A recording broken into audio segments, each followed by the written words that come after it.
ಹೆಣ್ಣು ಮಕ್ಕಳಿಗೆ ಹೇಳಕತ್ತೀವಪ್ಪ. ಏನಂತ ಹೇಳಕತ್ತೀರಿ? ಸಂಪೂರ್ಣವಾಗಿ ಮನ ತೊಳಿದವ ಗಂಡನೇ ದೇವರೆಂದು ನಡೆದವ. ಗಂಡನೇ ದೇವರೆಂದು ನಡೆದವ ತಿಳಿದವ. ಹೌದು. ಅಂದ್ರ ಸತ್ ಗುಣಾದಿ ಮನ ತೊಳೆದವ ಅಂದ್ರೆ ಹೆಣ್ಣು ಮಕ್ಕಳಿಗೆ ಗಂಡನ ದೇವರಂದು ಹೇಳಕತ್ತೀರಿ. ಅಂದ್ರ ನೀವ್ ಹೇಳಿದ್ರೆ ಕೇಳಕತ್ತೀರಿ. ಗಂಡನ ಪಾದ ಪೂಜೆ ಮಾಡಿ ಹಿಂದೆ ಯಾರ್ಯಾರು ಪತಿವ್ರತ ಶಿರೋಮಣಿಗಳು ಏನೇನಾಗಿ ಹೋಗ್ಯಾರ ಹೌದಲ್ರಿ, ಅವರ ದಾರಿ ಒಳಗೆ ನೀವು ವಾಪಿ ಹೇಳಕತ್ತೀರಪ್ಪ. ಅಂದ್ರೆ ಅವ್ರು ಯಾವ್ಯಾವ ರೀತಿ ನಡ್ಕೊಂಡಾರ, ಯಾವ್ಯಾವ ರೀತಿ ಗಂಡನ ಕೂಡ ಬಾಳ್ವೆ ಮಾಡ್ಕೊಂಡು ಹೋಗ್ಯಾರ ಆ ತರ ನೀವು ನಡ್ಕೊಂಡು ಹೋಗ್ರಿ ಅಂತ ಹೇಳಕತ್ತ. ಹೌದಪ್ಪ, ಹೌದು. ಪ್ರಾಮಾಣಿಕರ ಮಾತಾಡ ನೀವು ಹೇಳಕತ್ತೀರಿ ಕರೆಕ್ಟ್ ಅದ. ಆದ್ರ ಏನು ಒಂದು ಮಾತು ಹೇಳಕತ್ತೀರಿ ಅಂದ್ರ ಹೆಣ್ಣು ಮಕ್ಕಳಿಗೆ ಗಂಡನೇ ದೇವರಾದ್ರ ಬರೋಬರಿ. ಮತ್ತೇನ ಗಂಡಸರಿಗೆ ಗಂಡ ಬೇಕಂದ್ರಿ. ಮತ್ತೆ ಇವಾಗೂ ಬೇಕಲ್ರಿ. ಮತ್ತ ಅವ್ರಿಗೆ ಗಂಡ ಮಕ್ಕಳಿಗೆ ಯಾರು ಇಲ್ಲತ್ತೀರಿ ಗಂಡಗಳು ಬೇಕಲ್ಲಪ್ಪ. ಇವ್ರಿಗೆ ಒಬ್ಬ ಗಂಡ ಇರ್ಲಿಕ್ಕೆ ಅವ್ರಿಗೆ ಕೈಯ ಏನಿಸ್ಬೋದಲ್ಲ. ಅದು ಬೇಕಾಗೈತಿ. ಇವ್ರಿಗೂ ಒಬ್ಬ ಗಂಡ ಬೇಕೆ. ಅವ್ರಿಗೆ ಒಬ್ಬ ಗಂಡ ಅದಾನಂತೀರಿ. ಅದಾನ ಇದಕ್ಕೆ ಮುಗುದಾನಿಲ್ಲ ದನ ಆಗಿಬಿಡ್ತದ. ಹೌದಲ್ರಿ. ಅದು ಇವ್ರಿಗೂ ಒಬ್ಬ ಗಂಡ ಯಾರು ಅನ್ನೋದು ಹೇಳಿ ಮುಂದಿನ ಪಾಲ. ಮುಂದಿನ ಪಾಲ ಹೇಳ್ರಿ. ಸಂಕುಲಾರಿ ಮನ ತೊಳೆದವ ಗಂಡನ ದೇವರೆಂದು ನಡೆದವ. ಗಂಡನ ದೇವರೆಂದು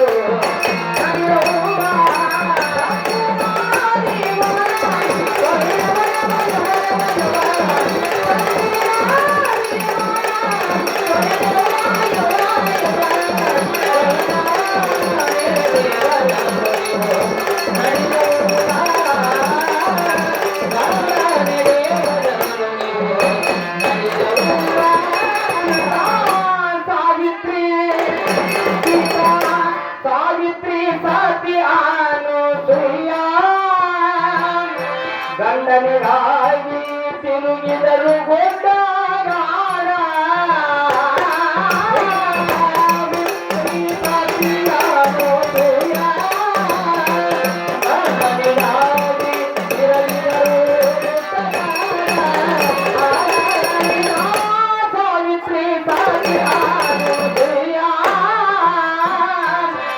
ಗಂಡನಿಗಾಗಿ ತಿರುಗಿದರು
ಅಪಹಾಸ್ಯ ಮಾಡಗಾರಿ ಎಂದೆಂದೋ ಎಂದೆಂದೋ